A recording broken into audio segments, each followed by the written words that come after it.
What is going on, everyone? Welcome back to another video, another day, another dollar. We're going to be breaking down our futures contracts. We're going to break down Tesla a little bit more, and then we're going to look at losing trade I took today in Apple, using some Apple options. Overall, today was not a bad day. Made decent money. Definitely left some on the table, and it was just a situation where I got too big too early. And, once I got back into the green, I kind of just took it off instead of being patient and letting the play ride out. But I was just tired, stressed, and I just wanted to be out of the trade. So we'll review that trade here in a minute. And then we'll review another trade potential and a very good trade location that I was very fond of today that I missed. I wasn't around. But we'll discuss the afternoon pullback low setup. It's not a technical one, but it is nonetheless an afternoon pullback low. So we'll review all that. And then we'll also go over what happened yesterday, since I didn't post a video yesterday as I had work. So when we left off on Wednesday, we went up with a double distribution day, right? Ended with a double distribution day. And you remember me talking about the distributions, right? Lower distribution, 53.31 down to 53.06. Buyers wanted to stay out of that. They wanted to open up Thursday inside or above the upper distribution. That upper distribution being from 53.67 down to 53.37.25. Okay. All right. On top of that, another key area was right here where we kind of had a little bit of a volume point of control step in. It was kind of an area of significance between where the single prints began at 37.25 and 40. So between 40 and 37.25 was kind of an area of significance, and we noted that as well.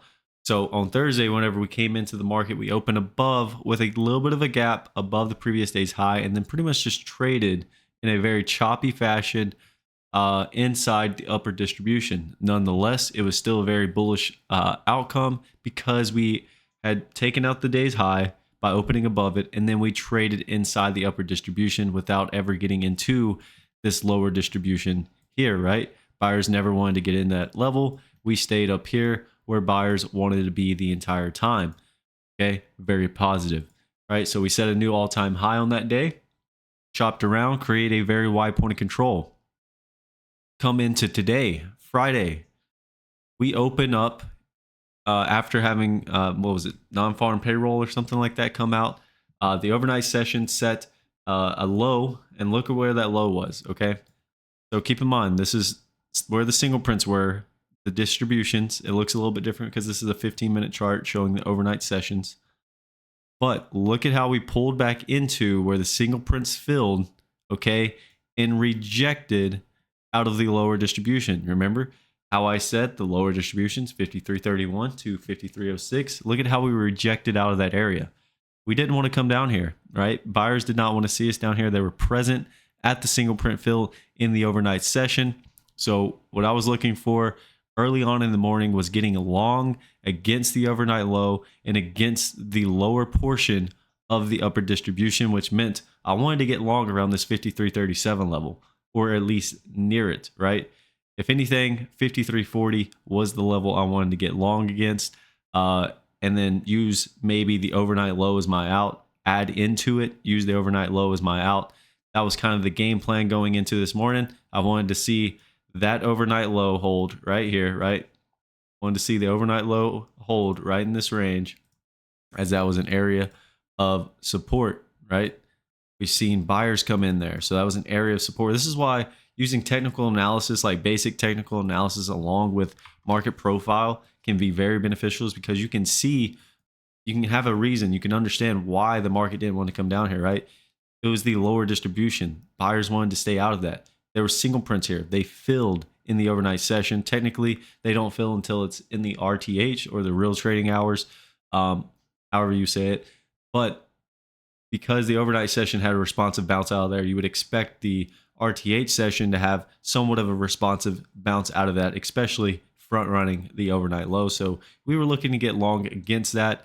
And then also another thing is, typically whenever you have an area where there's like no volume, It's because price just doesn't want to be discovered in that area, right? There just isn't anything there for, there's no buyers, there's no sellers. So when there's no inventory, it rejects. And that's what you had early on this morning. And then we opened up, let's get back to our 30-minute time frame. So we open up above both the overnight low and the single prints. So look at that area, 53.41, right? I wanted to get long near that area. So after the open, we pulled back. I started to get long against the previous day's low because at the time we hadn't taken it out yet. We're still technically one time framing up, right? So I took a long against the 45 level as we were pulling in, thinking, all right, maybe we'll have an inside day, knowing that we had a very wide point of control up here, right? Had a very wide point of control up here around this 62 level. So knowing that there was a magnet above us around the 62 level, I was looking to get long on the pullback. So once we pulled back against that level, I got long and added on the way down because I knew there was a potential of at least, testing the overnight low and potentially holding it. Obviously, if we took it out, I would have gotten out and been hurt, by a good margin. But I was thinking it was worth the risk. And then once we kind of took out yesterday's low and proved that we really didn't want to push any lower, yes, the daily came back into a balance. But once we got back into the previous day's range, I was like, okay, there's a good opportunity to go and test this wide point of control up here at 62.50. All right. So because we had a wide point of control there, remember, there are 13 time frames throughout the day. We traded 1, 2, 3, 4, 5, 6, 7, 8, 9 time frames, and then 10, including the overnight. But 9 time frames back and forth through that 62. So buyers and sellers were very happy doing business there.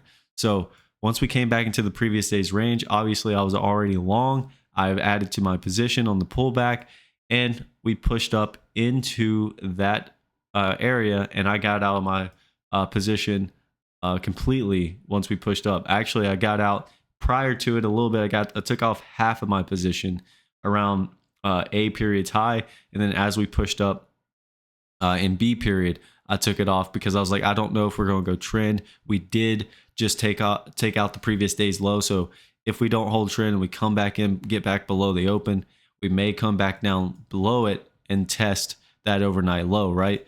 So I was not expecting us to push up higher. Otherwise, had we, and I may have stayed in it had we not taken out the previous day's low. I may have stayed in it had we not taken it out. If we had just gotten down to it, had a poor low, bounced and continued to push up higher, I may have been like, okay, this is a good opportunity for us to go and test the previous day's high, which at the time was up here, right around that 73 level. I was like, if that was the case, that would have been a better target.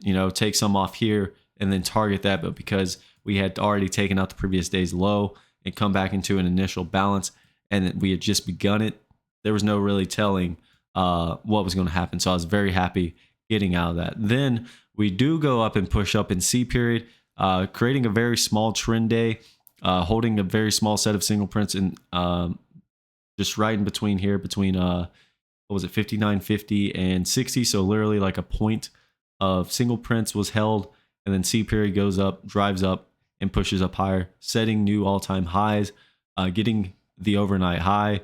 So I was, thinking, okay, let's be patient. Let's let this market pull back in, and we'll look to get long against the set of single prints because we did just take out the previous day's high.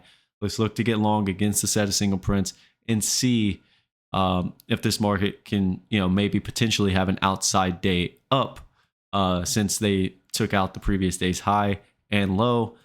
Maybe we get up and go, right? Very good I wouldn't say very good possibility, but the chances were good.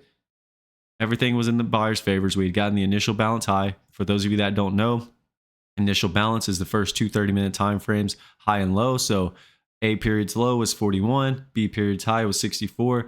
If we took out B period's high 64, we continue to one time frame up, meaning we're setting higher highs and higher lows on the 30-minute chart. And then when we take that out, it's just another thing in the buyer's checklist to go and push up higher. giving you more confidence, right? And then whenever you have single prints on top of that, it just adds to the thing to the buyer's favor, right? Same. So like on this day here, where we had this big trend day up, we held single prints, we took out the initial balance high, etc. Right? We continued to one time frame up, setting higher highs and higher lows. That was kind of what we were setting up for here before D period pulled back and kind of wiped out a bunch of weak longs that bought above the day's high, right? Obviously, I waited until we pulled back, and I did actually get long around the 68 level, 53, 68 level. I actually got long because I was like, maybe we'll hold the previous all-time high and then rotate back up and go and set new highs on the day. Didn't happen. We continued to pull back. I continued to add. I was like, if we fill this set of single prints, maybe we'll just hold here at 64 and then bounce up. Didn't happen. Continue to push back lower. I continued to add to my position. I was thinking about going full load with a full boat with a 10 lot. I got up to 7 contracts near the lows. I was around 7 contracts deep. I was thinking about adding 3 more, but I was, just couldn't really justify the risk because we had stopped the one time framing down by taking out the previous time frames low, and we had just filled the set of single prints. So, and because we had not only taken out the day's high and the day's low, the opportunity to go and take out the day's low if the sellers got serious was very good. I didn't want to add extra risk on top of it, and I would have used B's low as my out, 54. So obviously I'd taken a lot of heat on the way down. I was out, a couple $100, and then we finally got a bid in the market, pushed back up, held the 53.50 level basically to the T, which was very, very nice. We pushed back up, and I got out for a pretty good profit on it. However, had I been more patient, like I said, and if I wasn't, already kind of panicking because of my position size, I may have held on to the trade and maybe go to see if we do retest the highs. But I do know one thing that I did wrong on this trade, and I know this is a lengthy video, and I'm sorry, but this is for me, and for anybody else that does struggle looking at things like this. I definitely should have waited to see if this trend day does hold. Okay, knowing that there's a very small percentage of the trend days that do hold. I think it's like some 22% of trend days hold. If you guys don't know how to calculate that, just go back through and kind of check your charts over the last couple hundred trading days and see how many times we've actually held a trend day, meaning we held single prints and closed with them. So some like 23, 25% of the trend days up or down have held. So knowing that odds are not very good to hold trend, I should have waited until we maybe pulled back and took the long against that 64 level. And then I wouldn't have been taking as much heat down here to the 54 level, right? So I would have been taking about 10 points of heat versus where I got in at 68. I was taking 14, 15 points of heat, and then I could have added a little bit more comfortably and then maybe potentially held on to that trade to really reap the benefits of it. Because obviously it went and made new highs on the day perfectly. Another opportunity that was missed. I mean, yes, I did make money on that trade, but an opportunity that was missed was after setting an all-time high up here, not really getting anything for the buyers that were kind of chopping around between this 76 and 80 level. Between 76 and 80, we kind of just chopped around there for a little bit. And then once we stopped the one-time framing down, we had an idea that this could potentially be an afternoon pullback low setup. So you look for where the points of control were created, okay? And at the time, point of control was still down here at around 64, okay? Or not, yeah, 64 was still the point of control at the time, okay? It was either 64 or 64.50, one of the two. But in the 64 region. So we knew in order for us to have an afternoon pullback low, we got to pull back, take out the previous time frames low, and typically you'll go and visit that point of control and maybe dip a little bit below it. And because so many buyers were up here at the highs and we know how fickle these traders are, you can expect a little bit of an exaggeration on liquidation. So you pull back, see how you react just below that 64 level. See how you react, and obviously we continue to pull down back lower. That's when you know, after you continue to pull back, see the open there, see how we held that 53.50 level. And once we kind of start to come back up, you kind of have your confirmation a little bit that, all right, this could potentially be an afternoon pullback low. And then you're also looking at things like on your 1 minute chart.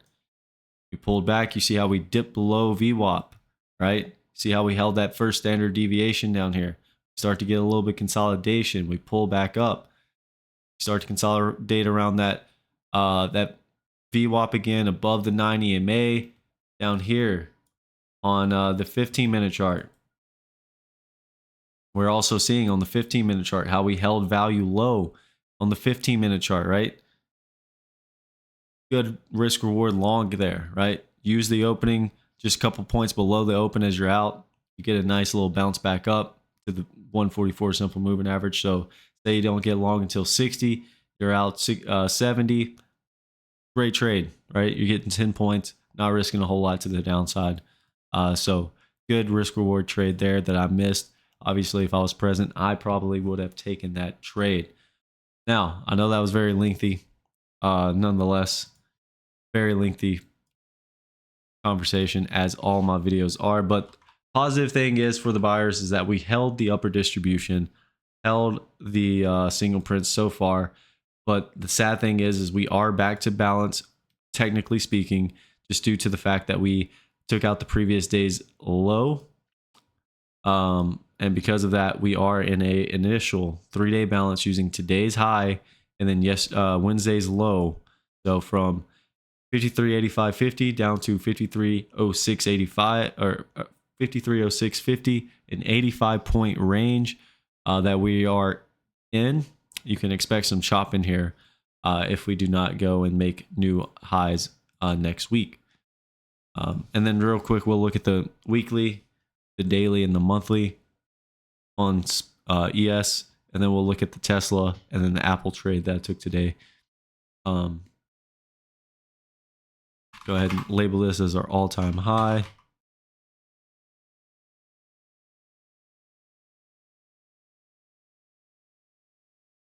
We're going to label this as our afternoon pullback low right here, 51.25. So that's going to be an area of significance. We look to see if that holds. We're not going to put too much weight on it, but if we pull back to this level, we definitely want to see how we react to it initially. We may get below it.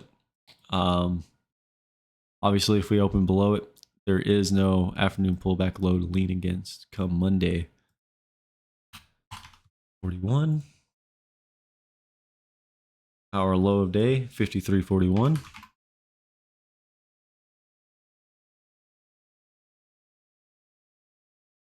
All right, so here's our destinations. All right, so buyers want to open above 53.50, essentially. We open above 53.50 and today's low, push up, take out today's high, 53.8550. That's definitely going to be your target. You get above that, you're going to be one time framing up on the daily again. One level to watch out for, though. Oof, I hate that I did that. One level to watch out for, though, is going to be this level right here around the 53.70 level. We struggled here yesterday. We got above it a couple time frames, but ultimately struggled. Change kind of took place there on the way down. We pushed up and couldn't get back above that 53.70 level. So 53.70 level going to be an area of interest as well. So if we open above 53.51, your first level I'd look out for is 53.70. You get above 53.70, you can go and test 53.85. We get below 53.51.25, we come down, take out today's low, 53.41. You're most likely filling the set of single prints down here at 53.31 and dipping your toe into the lower distribution where you will then test the balance low, 53.0650. And if sellers really begin to get going on the downside, you will take out that balance low, begin the one time frame down, and there's nothing but a vacuum until 52.6950 on the way down. Okay, so uncharted territory. We can expect a whole lot more chop moving forward. Let's look at the larger time frames right quick. Run you guys through this. Our monthly is one time frame and up. Okay, monthly is firmly one time frame and up. Firmly one time frame and up. 53.85 is our high. The balance high was 53.58.25. We've now taken that out by a pretty good margin. So we look to push higher. We really want to get good extension above this monthly high. I talked about it on Wednesday how we wanted to get good extension above the monthly high as well. Get above that and get to pushing higher. Weekly balance was essentially the same, or the balance high was essentially the same high. We were just in a 1, 2, 3, 4-week balance. This week we broke out of that. So next week we look to push higher. Look to take out this week's high. If we can, the daily goes back to one time framing up. The weekly continues to one time frame up. The monthly continues to one time frame up, meaning we are setting higher highs and higher lows. However, our daily, keep in mind, is going to be in a balance, a very, very tight and small balance, but 53.85.50 is going to be the high of that. And then the low of it is going to be that day's low. 53.06.50 is going to be the balance low. So we could chop around in between this area, come down, back test the 20-day moving average, test our balance low. We hold there. Honestly, if we do pull back to that area, I will look to take a swing trade long. Okay, I am going to look to take a swing trade long if we pull back to that area because the daily and the weekly, the weekly and the monthly are both one time framing up. That will be a test of the balance low. And if we hold there, we will most likely rotate back up. And I think that will be a very, very good risk reward trade. Obviously, if we take it out, then you'll be targeting this week's low at 52.46 to put the weekly back into a balance. And I don't think that's going to happen just yet. So hopefully that makes sense. Remember, daily balance, looking to test the bottom of it, test that 20-day moving average, which is right around the balance low. If we hold there, we'll be looking to take a swing trade long. All right. Now for the shits and gigs. Look at Tesla. Tesla has been chopping around in this area for quite some time. All right. They've just been chopping, dude. They're really there just has not been anything going on here. I got out of my Tesla swing trade on yesterday I got out of it. I didn't like that we have really not been doing anything. Obviously I could have held on and made a little bit of money on the swing trade, but I just didn't like that we really weren't seeing much volume come in. There wasn't anything really happening.